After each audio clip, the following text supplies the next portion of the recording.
अरे बहन चुप हो जाओ, रो मत। आपको क्या प्रॉब्लम है हमें बताओ। तो फिर दिल थाम के सुनिए हवलदार साहब मेरी दुख भरी कहानी। मैं अपने पति के द्वारा सताई हुई एक अबला नारी हूँ, जिस पर दुखों का पहाड़ टूट पड़ा है। ना टाइम पे खाना, ना टाइम पे पीना और ना टाइम पे सोना।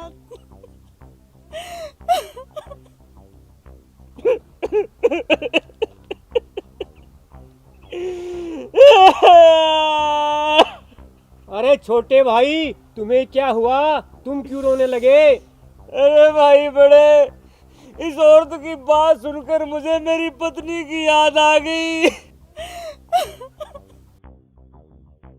क्यों, तेरी पत्नी कौन सी मर गई? भाभी तो अभी जिंदा है।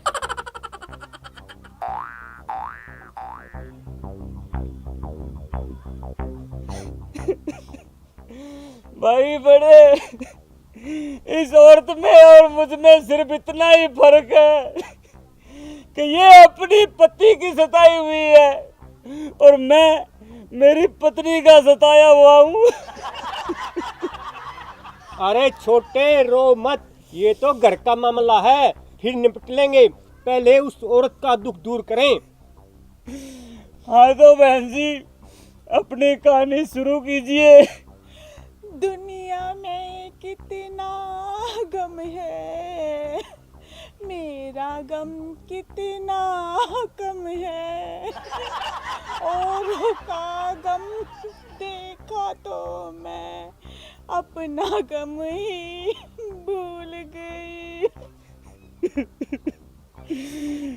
रुकिए नहीं, शुरू रखिए अपने गम को। आखिर हम किस मर्ज की दुआ है।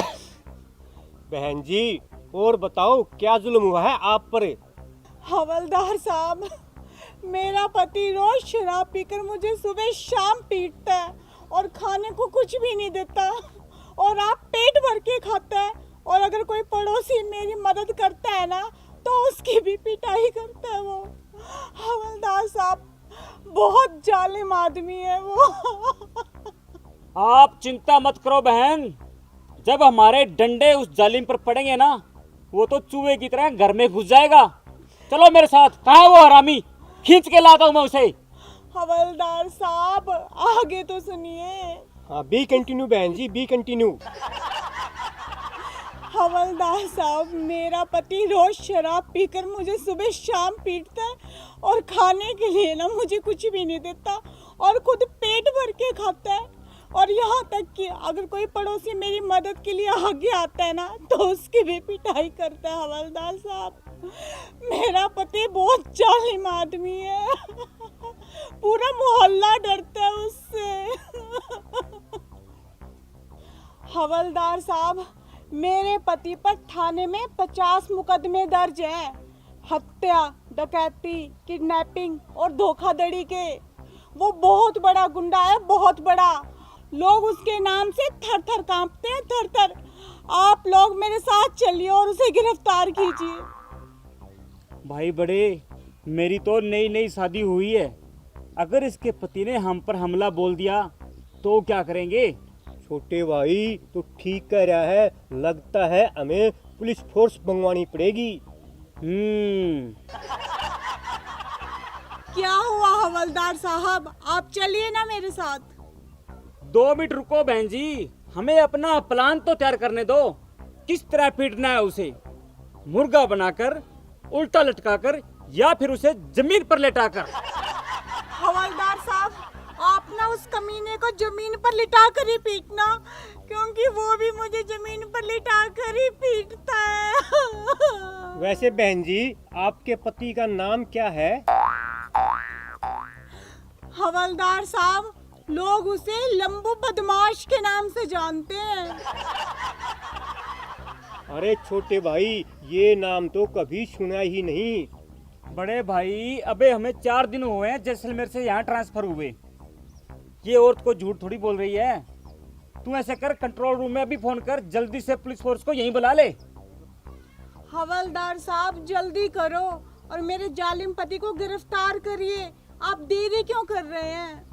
बहन जी, हम देरी नहीं कर रहे, हम अपने फायदे की सोच रहे हैं। जब हम दो बहादुर उस जालिम इंसान को गिरफ्तार करेंगे, हमारी खबरें टीवी पर चलेगी, अखबारों में छपेगी, हमारा प्रमोशन हो जाएगा, मैं हवलदार बन जाऊंगा और बड़े भाई साहब एसएचओ बन जाएंगे। मैं एसएचओ बन जाऊंगा, फिर तो हमारी तरक्की पक्की। हवलदार साहब, वो मेरा जालिम पति इधर ही आ रहा है।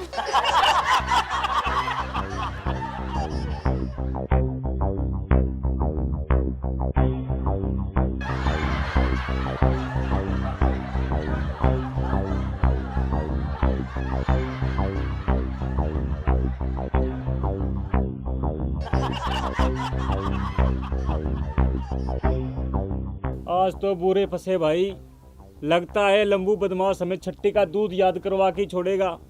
तू ठीक कह रहा है भाई, लेकिन एक बार छिप कर उसके दर्शन तो कर लें। नहीं भाई, काल के तो दर्शन भी बुरे।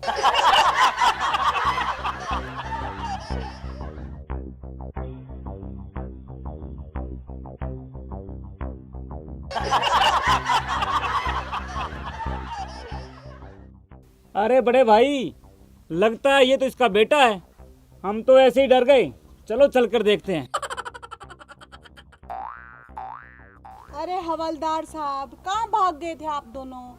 अरे वो क्या है बहन जी, जोर से ये लगी थी ना। कहाँ है वो तेरा पति हरामी? आज उसे मार मार कर छट्टी का दूध याद ना करवा दिया ना, तो मेरा नाम भी छोटे नहीं। हमारा नाम सुनकर बड़े बड़े बदमाश पेंट में सूसू कर देते हैं। उस हरामी की तो औकात ही क्या है। कहाँ है वो? हवलदार साहब, आ तो गया मेरा पति। कहाँ है हरामी? लगता है साला हमारा नाम सुनकर भाग गया। भागा नहीं है हवलदार साहब, ये रहा मेरा पति मेरी गोद में, लंबू बदमाश। क्या ये है तुम्हारा पति?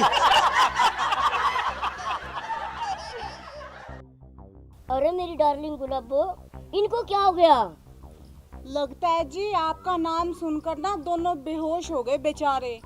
चलो घर चलते हैं।